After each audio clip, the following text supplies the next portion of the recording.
kita semuanya umat Islam di Indonesia ini semuanya membangun semangat juang semuanya.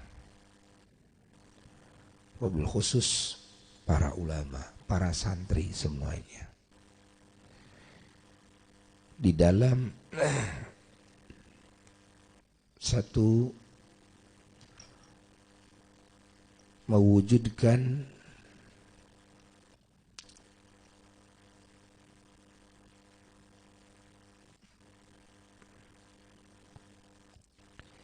nilai-nilai iman, nilai-nilai Islam dalam kehidupan, di dalam menghidupkan sunnah Rasulullah sallallahu alaihi wasallam dalam kehidupan, di dalam menyebarluaskan agungnya ajaran Allah, ajaran Rasulullah sallallahu alaihi wasallam, agar semuanya bahu-membahu, agar semuanya saling membantu, agar semuanya saling mendoakan satu sama lain.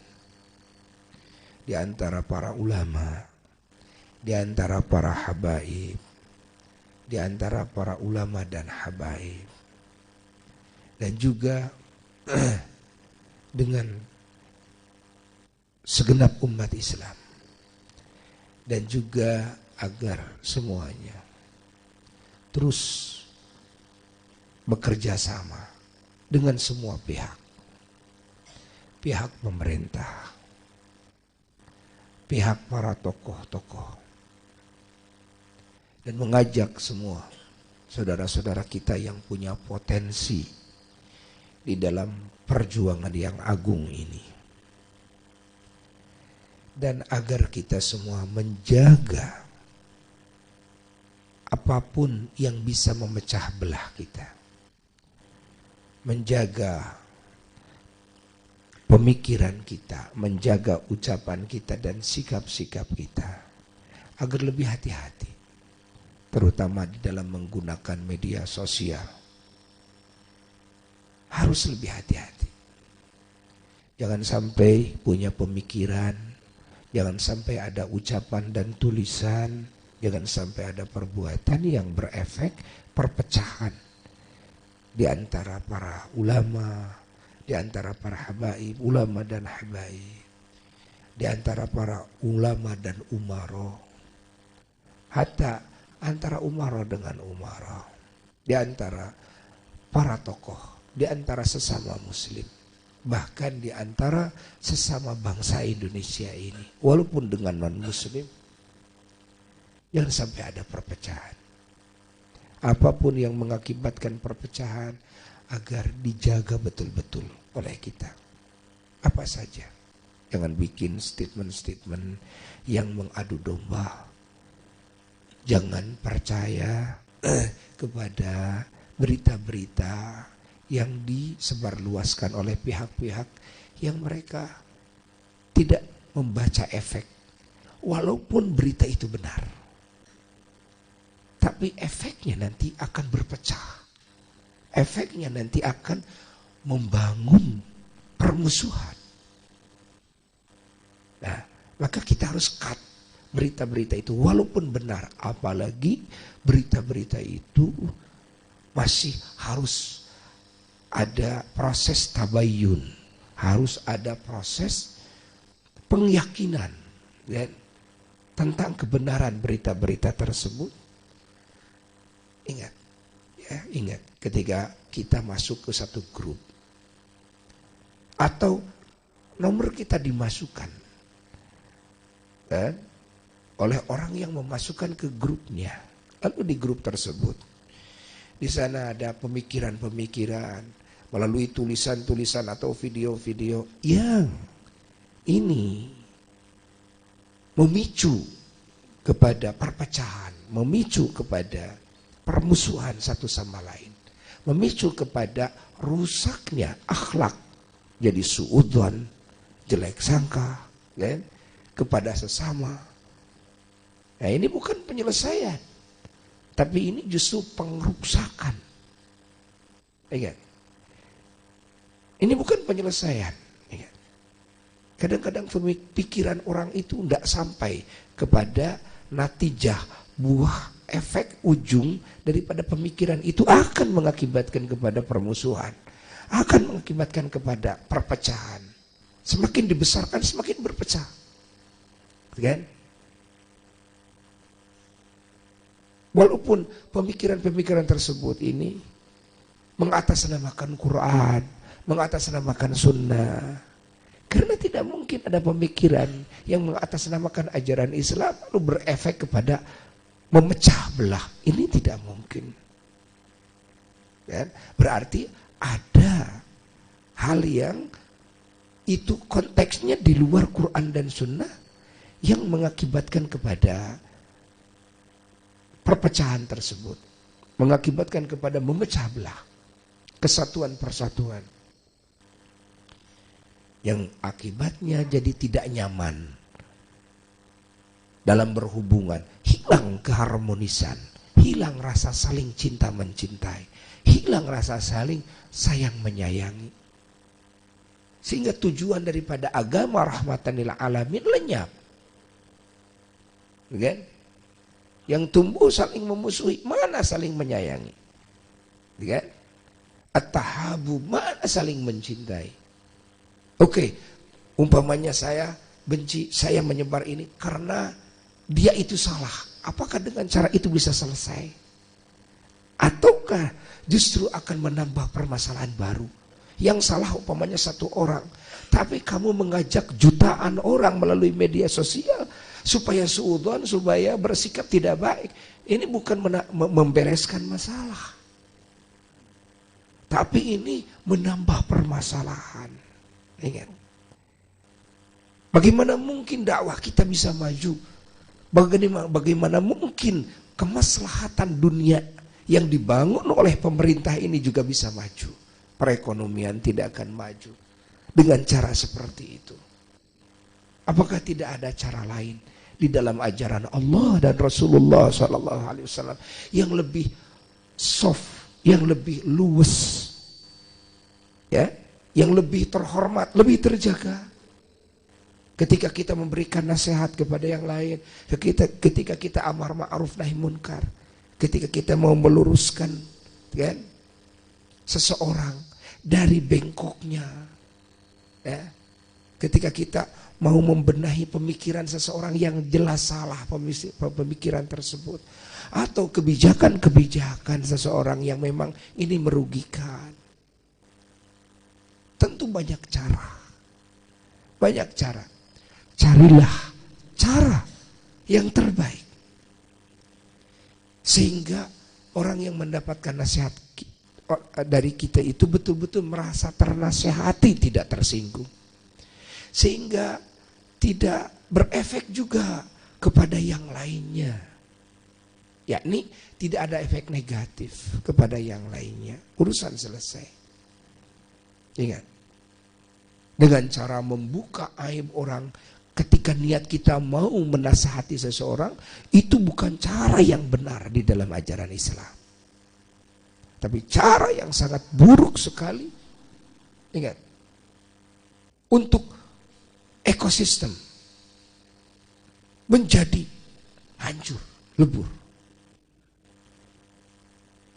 Sehingga tujuan kita para ulama dan umat Islam untuk membangun kesolehan di seluruh jajaran. Kita ingin bangsa soleh, kita ingin pemerintahnya soleh, kita ingin semua ekonominya soleh. Semuanya akan gagal jikalau caranya tidak benar. Nah, bagaimana mungkin juga perekonomian bisa terbangun? Ingat, tidak akan bisa terbangun. Padahal sebetulnya jalan yang lebih bagus masih banyak.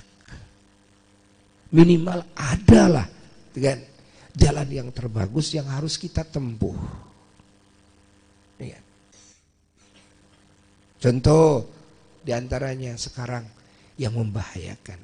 Dengan umpamanya ada isu bahwasanya Indonesia sedang diserang oleh ekonom-ekonom dari luar negeri umpamanya.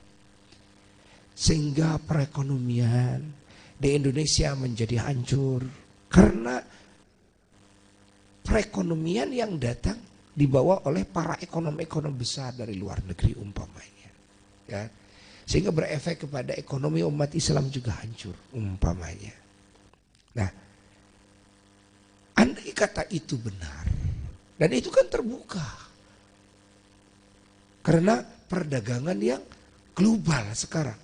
Ya, tidak bisa dibendung ekonomi, ya, antar negara itu tidak bisa dibendung. Nah, maka bagi umat Islam atau bagi suatu bangsa yang berakal dan beradab, tidak harus melahirkan sikap-sikap dan pemikiran-pemikiran yang kotor, lalu membangun permusuhan dengan bangsa-bangsa lain, kan?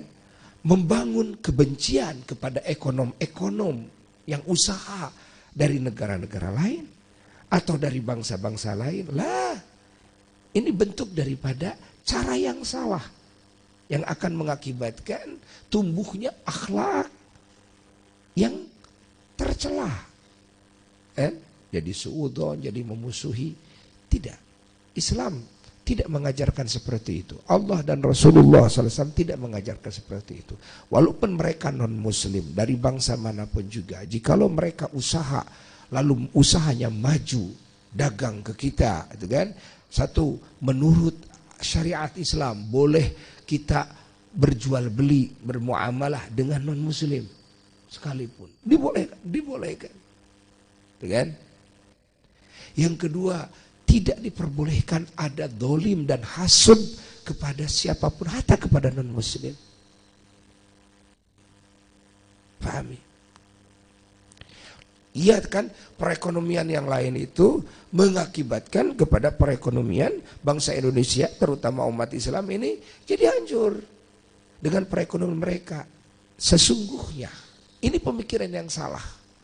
Bukan perekonomian mereka yang maju yang menjadikan kita mundur. Ingat, bukan.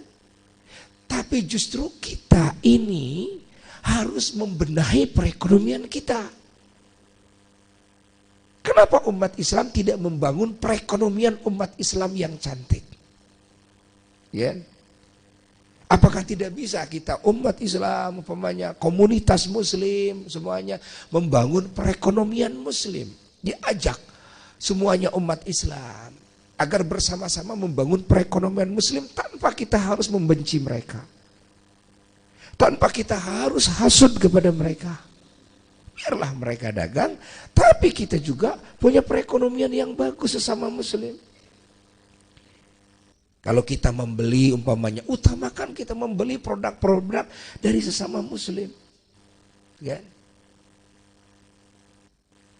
Dan umat Islam ini harus didorong ekonom-ekonomnya agar membuat produk-produk yang produk-produknya bagus. Produk-produknya aman. Kan? Aman dari kimia, aman dari najis dan sebagainya. Karena umat Islam, jangankan umat Islam, non-muslim saja sekarang mereka sudah mulai banyak yang anti kepada kimiawi. Ya kan? Umat Islam ditambah lagi, bukan cuma kimiawi, tapi hal-hal yang dibuat dari bahan-bahan yang haram. Nah, agar dijauhi, kita gembos-gembos melalui dakwahnya para ulama, bukan menjelekkan mereka, tidak. Tapi semuanya dididik agar semuanya berhati-hati, ya kan? Mengkonsumsi obat, mengkonsumsi makanan, minuman, pakaian. atau kebutuhan-kebutuhan yang lain, alat-alat yang lain, sarana prasarana fasilitas yang lain yang dibikin dari sesuatu yang haram, dibikin dari sesuatu yang najis, ya. Agar dihimbau hati-hati semuanya, ya. Lalu ekonom-ekonom umat Islam, siapa yang dikasih kemampuan oleh Allah untuk memproduksi yang bagus, memproduksi yang halal, kan? Herbal, makanan, minuman. Ayo produksi biar umat Islam tuh semuanya ada rujukan. Biar umat Islam semuanya tuh bisa mengkonsumsi itu. Karena sekarang banyak umat Islam ketika mau membeli produk muslimnya itu enggak ada yang bagus. Ya kan? Ada umpamanya produk umat Islam yang bagus tapi mahal harganya. Gitu kan? Akhirnya orang yang kurang imannya, kurang agamanya, walaupun itu dibikin dari yang syubhat, walaupun itu dibikin dari yang najis, gitu kan? Walaupun itu banyak unsur kimiawinya, akhirnya tetap mau membeli itu. Kenapa? Murah. Gitu kan? Di sini umat Islam harus berpikir. Bagaimana umat Islam, ekonom-ekonom besar membuat produk-produk bagi sesama muslim yang halal, gitu kan? Aman dari kimiawi, yang menyehatkan, yang nikmat, yang indah, yang murah. Ya?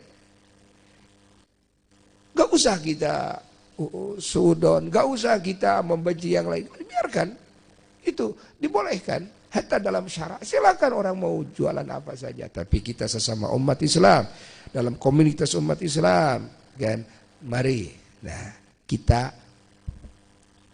sesama umat Islam ini, nah, kita betul-betul memperhatikan produk-produk sesama Muslim, ya kan? Dan para ekonom-ekonomnya, mari kita membangun perusahaan-perusahaan, produk-produk yang betul-betul layak dikonsumsi, dipakai oleh umat Islam. Ya, jangan kita mencaci, mencela, wah ini dibikin dari babi, ini dibikin dari ini. Apalagi kalau yang belum jelas, yang sudah jelas saja tidak cukup seperti itu. Tapi kita harus menyediakan justru yang halalnya yang mana. Ini saya suka minuman itu, tapi ternyata itu haram minuman itu. Tapi saya suka, saya minta mana yang halal, yang bisa memenuhi keinginan saya, kebutuhan saya. Seharusnya ekonom itu berpikir, bikin yang halal, yang bagus, yang enak, yang sehat, yang murah, itu kan. Sehingga ada kompensasi, ada pengganti, kan. Mau meninggalkan yang haram, sudah jelas. Ada yang halal kok, yang bagus kok, murah kok. Nah, ini yang harus difikirkan. Ini yang harus difikirkan oleh kita semuanya. Ya. Buya juga ini merencanakan pesantren kita ini menjadi solusi minimal bagi jamaah. Ya, agar segalanya halal, segalanya sehat, dan bisa terjangkau. Buya ini lagi merencanakan kebutuhan di rumahnya, sabunnya, ya odolnya, segala macamnya. Itu bagaimana bikin yang halal. Tuh. Lalu termasuk seperti apa yang dikhawatirkan. Umpamanya ada isu-isu, itu tidak boleh. Walaupun itu umpamanya kejadian hanya sewaktu-waktu atau kejadian hanya di satu tempat lalu dijadikan isu nasional, isu yang lebih luas, itu haram. Contoh, adanya itu kan ketidakbenaran dalam menyembelih, umpamanya ayam, kan? Menyembelih binatang yang didagangkan di pasar umpamanya. Terjadi, terbukti di satu pedagang, tidak boleh dianggap semua pedagang seperti itu, gitu kan? Tidak boleh. Kecuali yakin sepasar ini nggak benar, Nggak boleh juga seluruh pasar kita klaim seperti itu. Ya. Namun kehati-hatian memang harus. Maka diperlukan ada ekonom-ekonom muslim yang betul-betul memperhatikan kehalalan ini hingga umat Islam dia punya kompensasi. Ada pengganti, ini nih yang halal, ini saya percaya ke sini nih. Nah, kepercayaan kepada seseorang yang memang bisa memproduksi yang halal, ini juga bukan berarti harus suudzon atau boleh jelek sangka kepada yang lain lah. Tidak boleh jelek sangka kepada yang lain, tapi saya lebih percaya ke sini. Jadi Buya mengajak kepada orang-orang yang berpotensi untuk memproduksi apapun yang menjadi kebutuhan umat Islam itu, agar ayo produksi sekarang umat Islam. Sekarang banyak makanan-makanan anak-anak di warung-warung, minuman dan sebagainya. Umpamanya kita tahu bahwa ini ada unsur kimianya, bahwa ini berbahaya di kemudian hari dan sebagainya, bahwa ini ada unsur yang kurang halal umpamanya. Kita bukan dengan cara mencaci atau menjelek-jelekan, apalagi yang belum jelas. Ini ya, tapi kita harus memproduksi yang terjamin kehalalannya. Ya, paham? Ketika umpamanya ada dari luar pasokan-pasokan yang memasok disebarluaskan di kalangan komunitas umat Islam, kita nggak usah hasud kepada mereka, tapi kita membangun perekonomian di antara kita komunitas umat Islam yang baik. Ini yang harus dibangun. Ini jangan menanamkan suudzon bahwa ekonomi mereka merusak kita dan sebagainya. Jangan ditanamkan itu. Tapi yang harus ditanamkan di dalam pemikiran umat Islam, apalagi Indonesia negara yang besar, umat Islamnya mayoritas, apa tanamkan? Tanamkan membangun perekonomian di antara kita komunitas umat Islam yang halal, ya, lalu juga sehat, lalu juga nikmat dan indah, lalu fungsinya juga bagus dan harganya murah. Nah, ini harus dipikirkan oleh kita semuanya. Paham ya?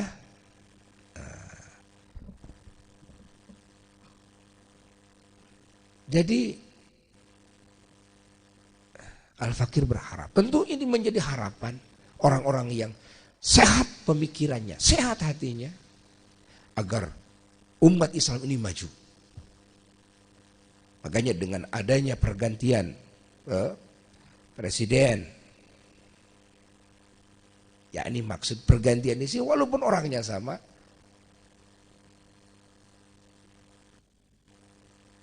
dan wakil presiden,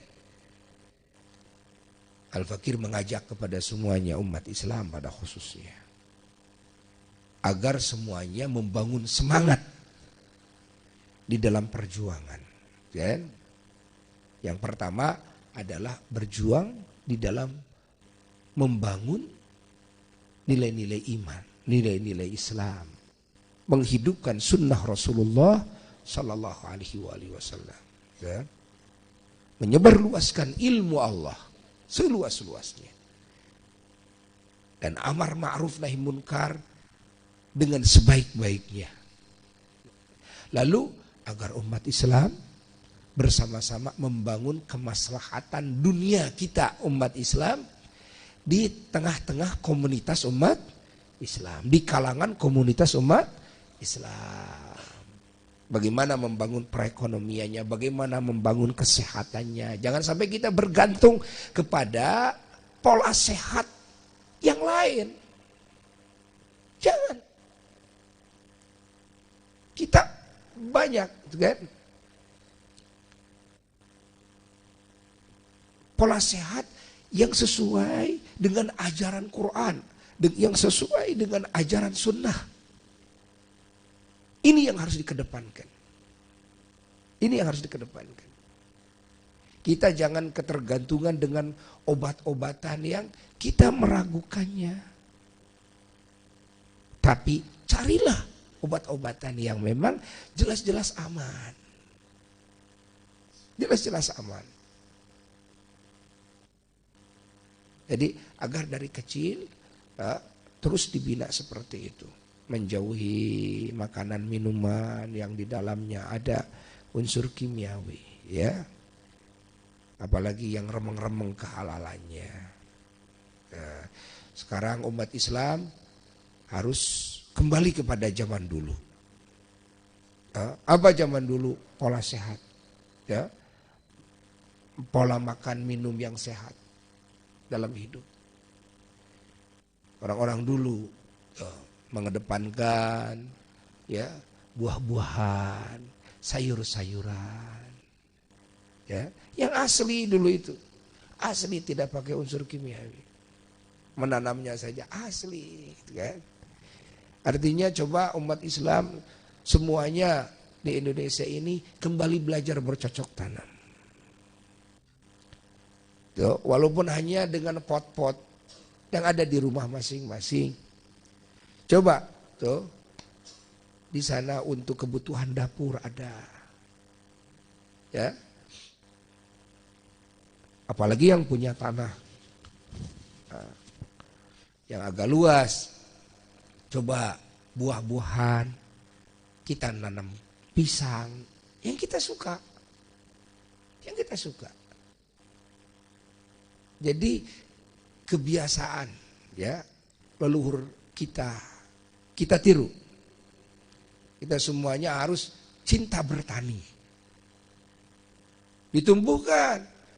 Tuh, cinta pertanian itu harus ditumbuhkan dalam jiwa setiap muslim agar tidak bergantung kepada produk-produk yang lain. Ya. Kita sudah punya anak pohon pisang berapa? Cukup gak untuk memenuhi kebutuhan kita? Lalu kita butuh sayuran, tanam pohon apa itu, tangkil, pepaya dan sebagainya, labu, siem dan sebagainya. Tuh, ukur oleh kita, cukup gak untuk keluarga? Untuk kita aja, untuk kita aja. Tanam cengek, lenca, terong, ya kan? Untuk nyambal, jahe, tuh, bawang, lalap-lalaban, genyer, yang itu kangkung. Nah, ini mengurangi nantinya, mengurangi konsumsi dari yang lain, mengurangi konsumsi yang tidak jelas kehalalannya dan tidak jelas juga kesehatannya. Ya. Ditanam sengaja. Jadi ini sekarang kan banyak yang pola hidup salah, yang diperbanyak tanaman bunga-bunga yang diperbanyak, hingga tiap hari nyeborin kuping gajah terus, yang dimakan kuping gajah. Ini kan akhirnya tetap ke warung beli cengek mahal, dibilang mahal, cengek mahal. Waduh, selain bawang sekarang mahal, ngomongin mahal aja stres. Tapi tiap hari nyeborin apa? Kuping gajah. Kenapa tidak kamu sengaja tiap pagi sekarang nyeborin pot cengek, ya, pot lenca, pot ini, coba cobain. Kan kamu tidak akan pusing lagi nanti, kan? Cengek mahal, saya punya kok pohon cengek. 10 aja pohon cengek, insya Allah waregnya. Dan kita tidak menjadikan, tidak menggedekan, tidak membuahkan, tidak memasakkan, tidak. Kita disuruh nanam. Siapa yang menjadikan? Allah. Siapa yang menggedekan? Allah. Siapa yang membuahkan? Allah. Siapa yang memasakkan? Allah. Ya? Kan tidak tiap detik, tiap menit, tiap hari juga tidak. Ya tengokin, dipencerong ke orang, ditungguan kia. Kan tidak. Asal rajin nanam aja, nanam, gitu kan. Apalagi kalau musim hujan. Sebentar lagi nanti kita menghadapi musim penghujan. Nah, Insya Allah. Nah, kita persiapkan, belajar bercocok tanam, persiapkan. Nah,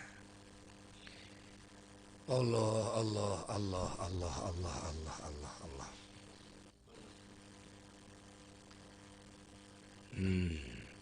Dan juga belajar kerajinan-kerajinan. Ini umat Islam sekarang itu dia tidak punya keahlian dalam kerajinan-kerajinan barang-barang yang dibutuhkan. Sementara orang tua kita dulu nggak pernah beli mereka. Bikin doran cangkul nggak pernah beli, cukil nggak pernah beli, bikin sendok nggak pernah beli, piring bikin sendiri, cangkir bikin sendiri, yang dari batok, dari bambu dan sebagainya. Bahkan sekarang malah ada restoran-restoran yang mahal, tren. Kita disuguhin minum dari batok. Kita disuguhin minum dari apa? Dari bambu. Ya kan? Masya Allah. Begitu masuk ke kamar mandinya, kelom. Orang tua kita bikin, kenapa kita tidak bikin? Kenapa kita tidak bikin gitu kan? Karena tidak ada keahlian. Karena tidak ada keahlian. Segalanya pingin main beli, kan? Nggak mau repot. Nah, daripada saya harus bikin, kalau mending beli. Iya, betul. Kalau kita punya duit. Yang nanti kalau kita punya pemikiran seperti itu, berarti tuntutan kita harus banyak duit. Ketika tuntutan kita harus banyak duit, nah otomatis kita harus mencari pekerjaan-pekerjaan. Dengan mending kalau dapat pekerjaan yang hasilnya layak. Di zaman kita ini kan sulit. Betul enggak? Perusahaan banyak yang ambruk. Karyawan banyak yang di PHK. Mau kerja sulit. Nggak bisa kita, pemikiran kita ini yang penting banyak duit, nggak bisa. Maka sekarang harus dididik semua umat Islam, bangsa Indonesia ini, agar punya keahlian di berbagai bidang yang dibutuhkan untuk hidup. Ya. Dan umat Islam agar mengenal kepada ilmu kesehatan herbal. Ya kan? Ilmu kesehatan herbal. Kita harus tahu ini buah ini, daun ini apa. Nah coba itu dihidupkan lagi. Semua umat Islam harus tahu. Ya. Biar sekarang beralih konsumsinya ke sana. Kesehatannya.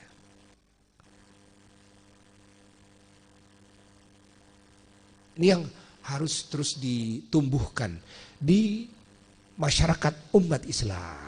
Kan? Bukan terus saja menjelek-jelekan yang lain, menghinakan yang lain dan sebagainya, mengoreksi produksi yang lain. Kita nggak produksi. Nah, ini ya keliru, ini pemikiran yang sangat keliru. Biarkan mereka mau ekonomi apa saja, yang penting komunitas umat Islam ini punya perekonomian yang memadai segala kebutuhan dan keinginan bagi umat Islam itu sendiri. Di seluruh kan, item yang dibutuhkan dalam kehidupan. Ini yang harus dipikirkan. Ya, ini yang harus dipikirkan. Nah, mudah-mudahan Allah Subhanahu wa Ta'ala memberikan hidayah kepada kita semua dan semua saudara kita muslimin muslimat. Dan memberikan kemampuan untuk mengikuti hidayah, memberikan petunjuk dan kemampuan untuk mengikuti segala yang Allah ridhai, untuk membangun kemaslahatan dunianya dan untuk membangun kemaslahatan akhiratnya, sehingga bangsa ini menjadi bangsa yang besar, umat Islam menjadi umat yang agung, yang besar, dan yang tidak menggantung dalam kebutuhannya kepada selainnya. Ingat, yang tidak ngedompleng di dalam kebutuhannya kepada selainnya. Yang istilah kita sekarang mandiri, walaupun tidak ada yang mandiri secara hakiki, gitu kan? Artinya umat Islam mandiri, gitu kan? Dengan sesama umat Islam ini. dalam membangun kemaslahatan dunianya dan kemaslahatan akhiratnya. Semoga dikabul oleh Allah. Buya tidak akan membaca dulu Ihya dan yang lainnya ya. Mohon maaf sekali lagi atas keterlambatan. Doakan Buya terus ya oleh semuanya. Insyaallah kita bertemu lagi nanti di malam Khamis yang akan datang. Mudah-mudahan bisa lebih awal dan bisa meneruskan pembacaan kitab-kitab baik tafsir maupun Ihya maupun juga ijazah Quran dan kitab-kitab yang lainnya. Alhamdulillah kabul semuanya, dikabul semuanya, dikabul semua hadratin Nabi sallallahu alaihi wasallam. Al-Fatihah.